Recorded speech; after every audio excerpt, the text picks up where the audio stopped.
السلام عليكم ورحمة الله وبركاته. زهقت من الوصفات التقليدية للفراخ من السلق والشوي والتحمير؟ عندك عزومة وعايزة تنجزي؟ يبقى الفيديو ده ليكي. النهاردة هنعمل الفراخ بطريقة مختلفة سهلة وبسيطة وسريعة جدا، والنتيجة تجنن.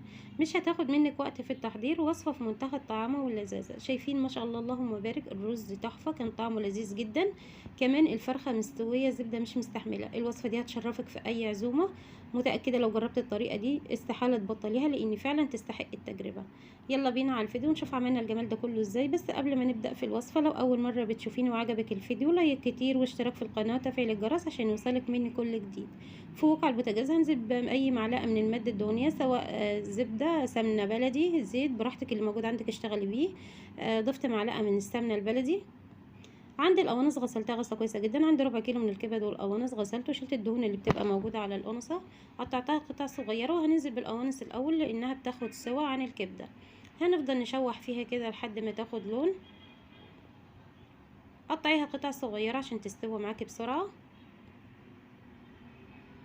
وخلاص كده القوانص كانت بدأت تستوي. هننزل بالكبده. الكبده برضو مقطعاها، بس مقطعاها قطع كبيره عشان ما تتهريش في الرز. هنبدأ نشوح فيها. طريقة سهلة وبسيطة جدا، وعايزة اقولك منجزة. يعني لو انت راجعة من الشغل ومستعجلة كده وعايزة تجهزي اكل، في ساعة زمن كده هتكوني محضرة الاكلة دي. جنبها كده صينية بطاطس، حاجة كده اللهم بارك تحفة، مع حبة رز كده بالشعرية. كانت وجبة ما شاء الله اللهم بارك جميلة جدا. وخلاص كده الكبد القوانص دخلت على السوا. دلوقتي عندي بصلايه وسط، قطعتها قطع صغيره بالسكينه. لو حابه تبشريها بالمبشره او بالكبه براحتك، مفيش مشكله، بس انا قطعتها كده قطع صغيره بالسكينه. دلوقتي هننزل بالبصل على الكبد والقوانص، وهنقلب في البصل لحد ما يدبل. مش عايزين ندي البصل اي لون، هندبل البصل بس. دلوقتي عندي فلفل الوان، يعني عندي من كل لون كده نص نص قرن فلفل اصفر واحمر واخضر. كمان عندي 3 فصوص من الثوم بيدوا ريحه وطعم للخلطه ما شاء الله اللهم بارك روعه. هقلب كده لحد ما اشم ريحه الثوم والبصل والفلفل يتبلوا معايا. عندي كوبايتين من الرز المصري، نقيته وغسلته كويس جدا وصفيته من الميه، لازم تصفيه كويس جدا من الميه. وهنقلب فيه لحد ما يتشرب من الماده الدهنيه عشان ما يعجنش معاكي. ودلوقتي هنضيف البهارات. عندي جوز الطيب، رشه بسيطه من جوز الطيب، عندي بهارات فراخ، عندي قرفه، عندي كركم، عندي بابريكا، كمان عندي فلفل اسود، عندي ورق الغار. وهنبدأ نشوح البهارات مع الرز والخلطة الجميلة دي، وشم بقى أحلى ريحة في الوقت ده. كانت ريحته ما شاء الله اللهم بارك روعة. وعشان ندي لون حلو كده للرز، اللون اللي انت شفتيه في أول الفيديو، هنضيف معلقتين من صويا صوص الغامق. لو ما عندكيش على فكرة تقدري تستبدليهم بعسل أسود. شايفين لون الرز ما شاء الله اللهم بارك روعة. دلوقتي هننزل عليه بكوباية واحدة كده، كوباية شاي صغيرة من المية السخنة. ما تكتريش المية، احنا عايزين بس حاجة بسيطة جدا.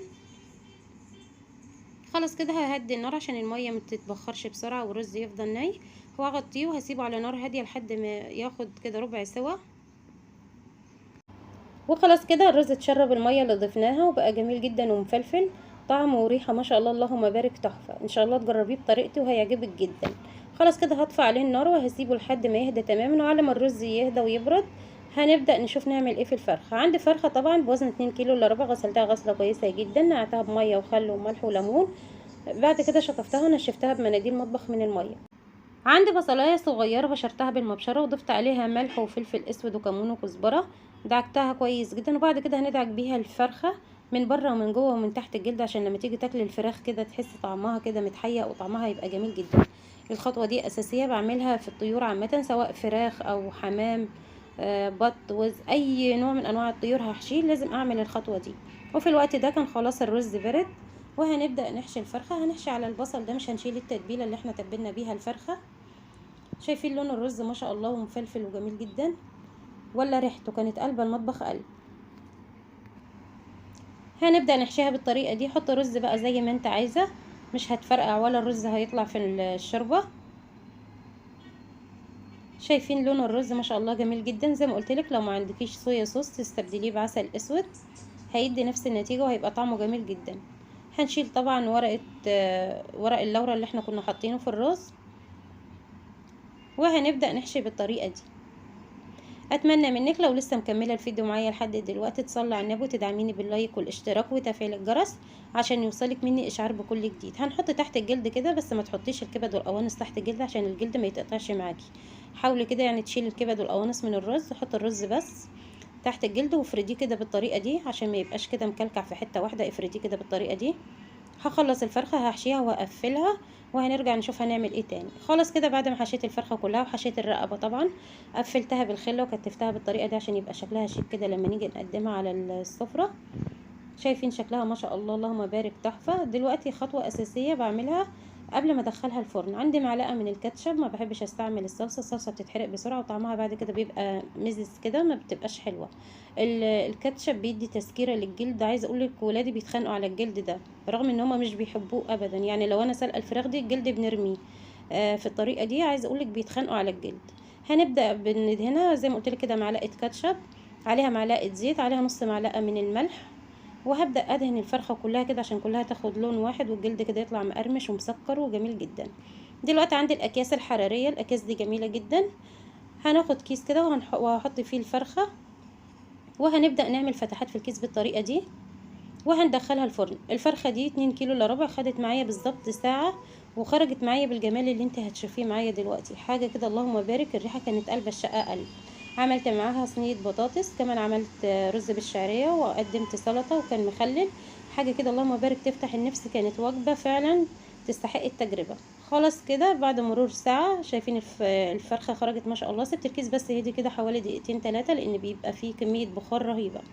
هناخد من المادة الدهنية اللي نزلت من الفرخة وهنبدأ ندهن الفرخة كده، هتدينا لمعة تبقى جميلة جدا. وده شكل الفرخة. طبعا سويت باقي الرز اللي كان متبقي من الحشو وقدمتها عليه، وده شكل الفرخة. ان شاء الله تكون نالت اعجابكم. هنبدأ نشيل الخلة كده مع بعض وهنفتح كده نشوف الرز ونشوف الفرخة. لو ما عندكيش خله وحابه تخيطيها بابره وخيط نضيف كده برضو براحتك مفيش مشكله. لو موجود عندك خله قفليها بالخله كده عشان شكلها يبقى حلو. خلاص كده هنبدا نفتحها وهنشوف الرز من جوه. شايفين شكل الفرخه ما شاء الله تشرفك على في اي عزومه، حاجه كده تحفه. كمان الجلد ما شاء الله اللحم مستوي ملبن، الرز مفلفل مش معجن لان ما سويناهوش قوي في الاول. ما تكتريش زي ما قلت لك. شايفين شكل الرز ولا ريحته وطعمه؟ ان شاء الله متاكده هتجربيها ومش هتبطلي تعمليها ابدا. الفرخه دايبه مش مستحمله. شايفين شكلها واللحم بتاعها ابيض، ما تلاقيش فيها كتل دم كده من جوه. شايفين ما شاء الله تحفه. فعلا فيديو يستحق ان انت تحطي لايك واشتراك في القناه وتفعيل زر الجرس عشان يوصلك مني كل جديد. شايفين كمان هنفتح الورك دلوقتي. شايفين اللحمه ابيض من جوه وجميل جدا. ان شاء الله الفيديو يكون نال اعجابكم واشوفك في فيديو جديد وباي.